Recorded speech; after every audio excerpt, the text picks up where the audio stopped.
Thank you. We're back for the next departmental budget discussion today. I'd like to acknowledge that we're joined by Councilman Larry Hager from Old Hickory has joined us today for this budget hearing. I'm Mayor David Riley, and I'm joined by Talia Lomax O'Neill, the city's finance director, and Emily Pacini, the chief of staff here in the mayor's office. Before we jump into this year's budget, just a brief summary of how we got here. Last year's budget was a difficult budget for the city. We had some unexpected circumstances that required us to tighten our belts and live within our means during the last few months. As a result of the hard work of all our metro departments and employees and some increased revenue that we have this year, we are in a position to do a 3% cost of living adjustment, as well as steps and open range increases for our employees this year. So I hope our employees see that as an acknowledgement of our appreciation for the hard work over the last year. So everybody is going to get a raise this year. Our next budget discussion is with Monique Odom, the director of the Metro Parks Department, one of my favorite departments. Sometimes I say my favorite department, but I don't want to get you in trouble.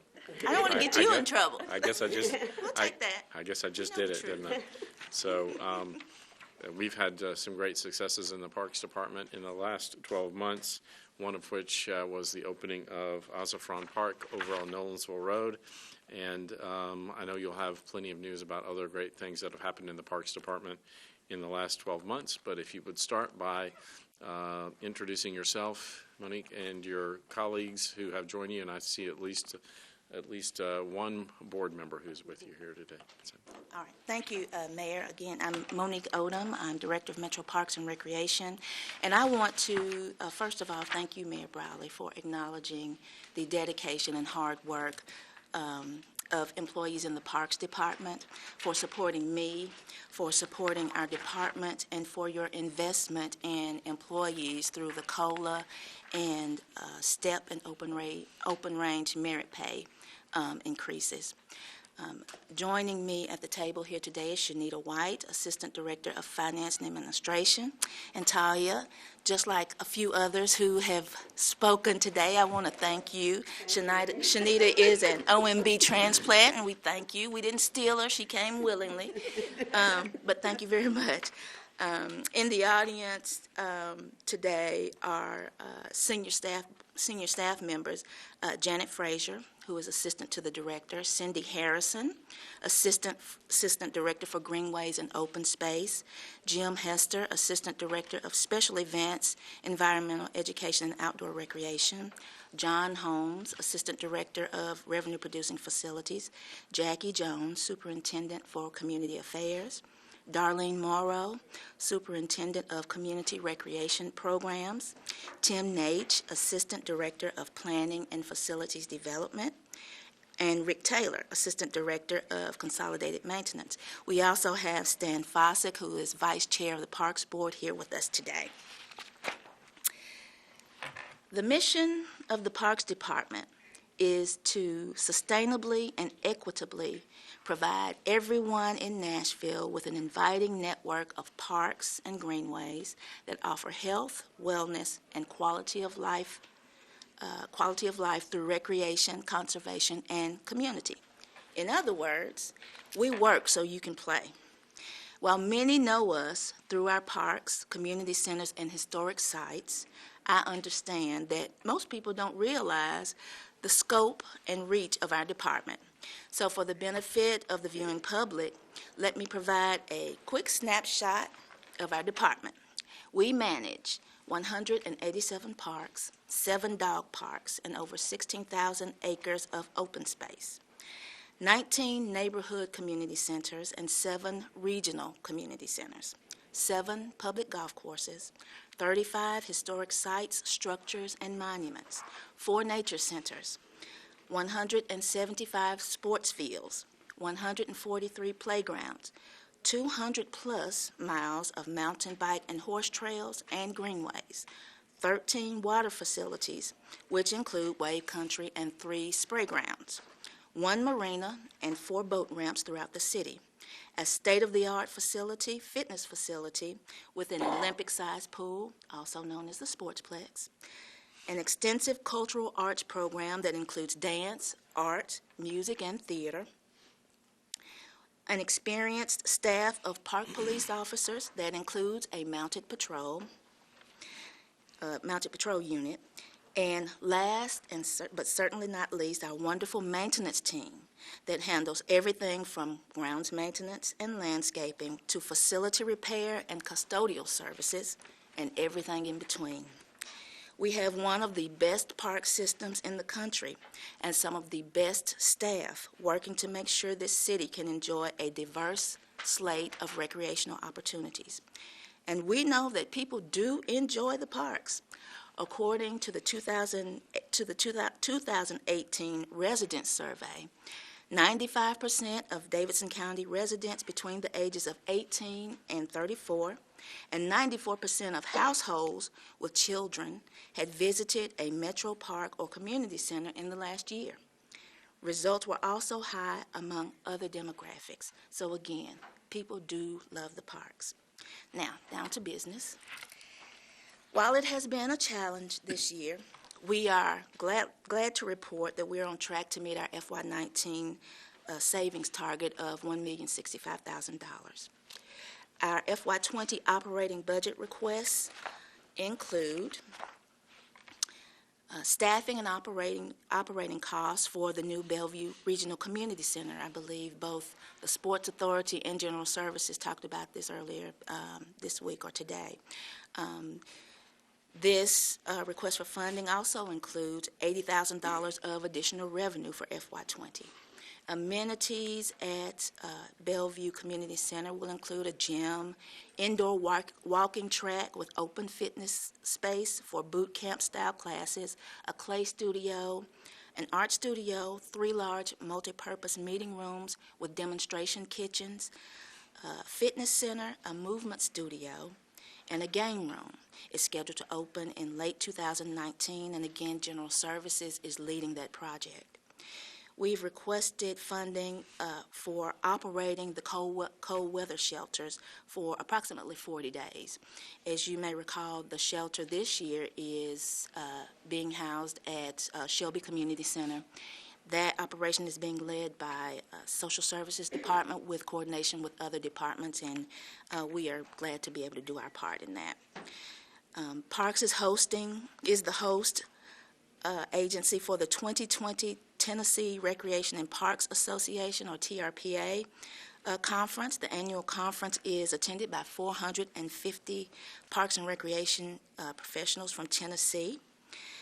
This funding of $50,000 will also help us to prepare for the National Recreation and Parks Association Conference, or NRPA, which will be hosted by us here in Nashville in 2021. That's a much larger conference. We expect about 9,000 folks to attend that. Our request includes an increase for grounds maintenance, outsourcing 90 miles of greenway mowing. The funding will allow us to reassign staff to maintain multi-purpose and athletic fields and give them more specialized attention. In particular, this will include Fair Park, Orchard Bend, West Park, Madison, and the Southeast property. As you may recall, this was a part of our request last year. And then we've asked for some staffing and departmental enhancements, and it really is just because the expansion of the park system and the size of the department, we just need additional staff and supplies to carry out the day-to-day operations. Our total request is about $2.5 million, and I'd like to thank you for your consideration in those. Just a few things going on in our department. As we talked about earlier, outside Greer Stadium is in the process the deconstruction process, is underway. Abatement has started, and we look forward for deconstruction, to begin in April. Centennial Park Phase 2 will get underway this year. It'll require the closing of a significant part of the park and includes re-engineering of the Great Lawn, improvements to the West End entrance, and architectural lighting at the Parthenon. Our music division has started what we think is Metro's first podcast. It's called Music City Pulse. The show focuses on the city's diverse music community, and it is led by Mike Teeney, one of the stars in our department. Our disabilities program participants are displaying their art in a Vanderbilt Kennedy Center exhibit called Residue and Renewal. The exhibit runs April through June. We have the official reopening of Oakwood Park, scheduled for 1:30 on April 13th. The park has been completely refurbished and will continue to be an asset to the residents in the area. The Nashville Earth Day Festival is scheduled for Saturday, April 20th. This year it's organized by the Nashville Parks Foundation. The 9th Annual Nashville Outdoor Recreation Festival and Expo is April 6th at Bells Bend Nature Center. It's a great way to kick off all the warm weather activities offered in the park. We have so many things going on in the park. I will stop there because I have a long list of things. We are always busy at the parks, as I've said to colleagues in the department. We used to have a downtime. We don't anymore, but we're happy to be able to serve the city. So with that, I will answer any questions that you have. I think you also were joined by another member of your board, Susanna Scott Barnes, has joined us. Susanna Scott Barnes, absolutely. Thank you for She came in acknowledging after her. you. She Okay, came in great. after you. Good to see you here. Thank you. Yes. So any questions? Talia? You know, as a department head, only thing I get to talk about is debits and credits. It's just not nearly as interesting. But in your opening remarks, you talked a lot about what was going on, but you didn't really talk about or touch on visitors. And the city has so many visitors that want to come to the parks. Do you have a way of tracking people when they come through, or to even begin to guess what type of, where what is which attendance? they're probably going to the Parthenon, but Absolutely. do we know if of other, are they partaking of the Greenways, for example? Do you know? We do estimates of attendance at events. We can do it at Parthenon and community centers. We can do all of that, and I believe Greenways can provide an estimate. But I wanted to get to what you're talking about, what you mentioned about the city growing. We know the city is growing, and there's more demand on the park system. Again, people love the parks. And so they are. There's a lot more wear and tear on the parks. Our maintenance division does a fantastic job of repairing and making the locations visitor friendly. I guess is what I call it, safe and clean. So I don't have a number of all of the sites, but I can certainly provide some attendance numbers for. I guess I was just curious in terms of where else people might be going other than Centennial, Other than the Parthenon. Other Yeah, than downtown. people, again, I keep saying this, people love the park, so they go to Centennial, Percy, Warner, Cornelia Fort. Everybody loves something about every park. While Centennial and the Parthenon are certainly international destination sites, a destination site from international folks, like I said, there's a lot of wear and tear on the parks because folks visit. The visitation is so high. And then didn't you all initiate some these basketball leagues last year? And I don't think you touched on that either. And you received some recognition for rolling that out. So we will start. Yeah. Yes. So we will start. You should brag Well, about thank that a you. little bit. The second year for the craft basketball program will be this year. It is critical thinking, resilience, awareness, fundamentals, and teamwork. It's designed to promote growth and social responsibility within our teen population through recreational sports, social enrichment, and community service. Teens participating in the program will have a multitude of enrichment opportunities, including gang resistance, youth violence education, illicit drug and alcohol and tobacco prevention, personal responsibility, financial literacy, and career development. And we did receive an award for this particular program at the TRPA conference held last year. So yes, this is a dynamic new program. In fact, it's the brainchild of Darlene Morrow, who is sitting behind me here, and is, again, another star in the Parks Department. So, yeah. You know, we keep hearing about, you know, the youth violence, and a lot of it has to do with having engaged, Yes. finding a way to engage the youth, and you guys were able to do that in a very positive way. In a very young men and women. Thank you. Thank you very much. And I will have to say that our Community Recreation Division does a great job of kind of trying to stay on the forefront of engaging young people.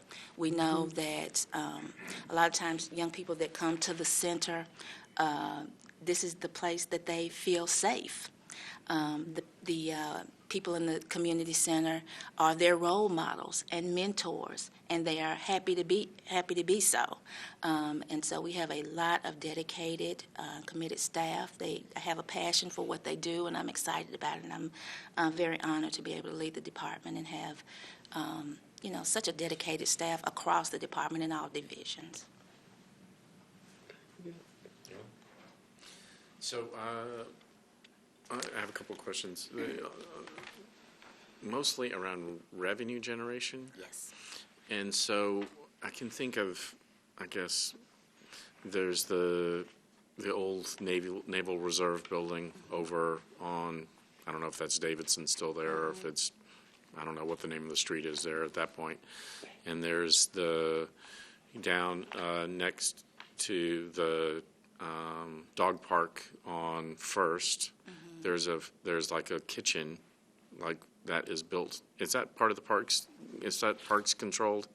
There's like a container building there that is The concessions. I'm sorry. concessions. Yeah, the concessions at Cumberland Park. and then there's the downtown dock.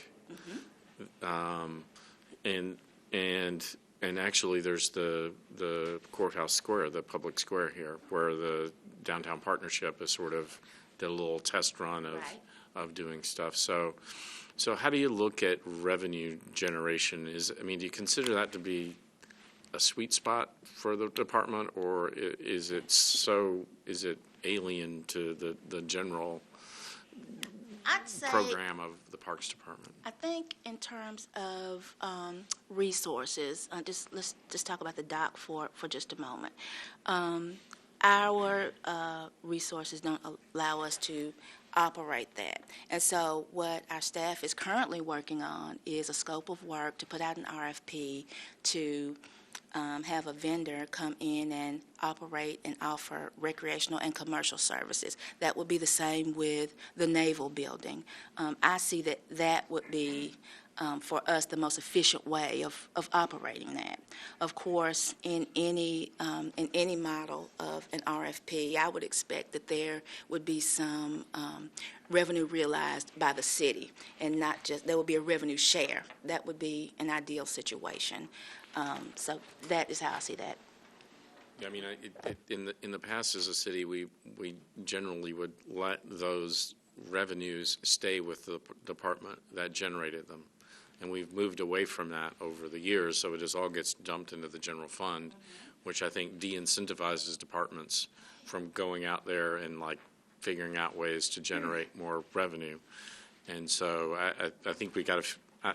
It probably makes sense for it to stay in the general fund, the revenues, but I think we've got to figure out some other way to incentivize departments like Parks to go out there and say, well, it makes.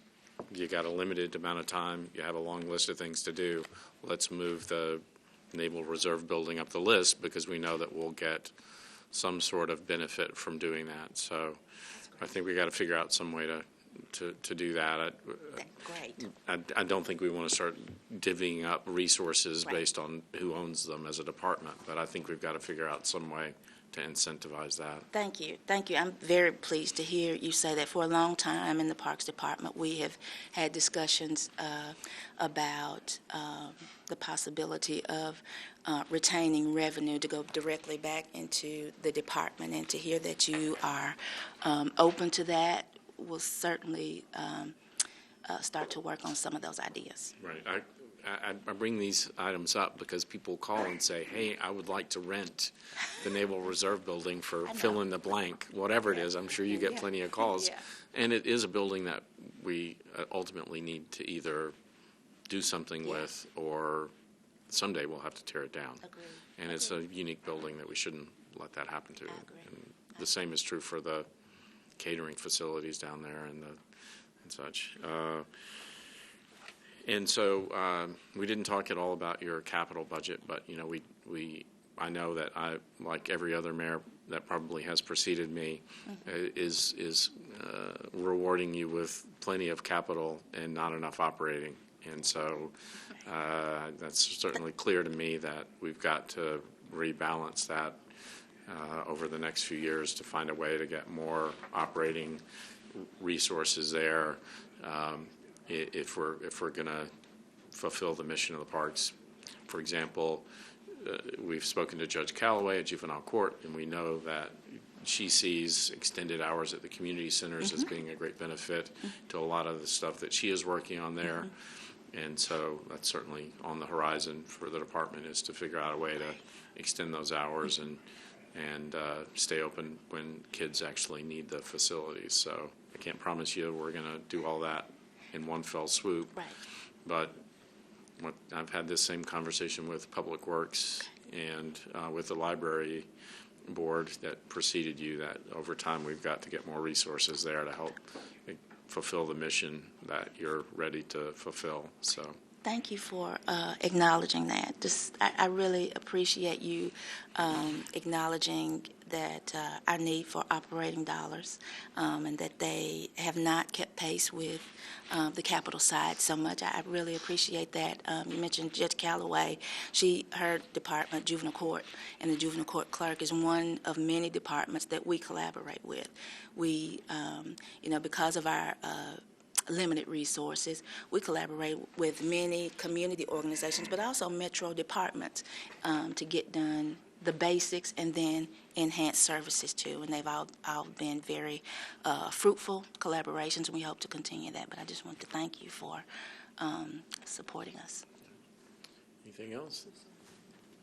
Well, thank you very much for coming. Appreciate it. Appreciate your hard-working board and staff, and look forward to another productive year. Absolutely. Thank you. Thank you.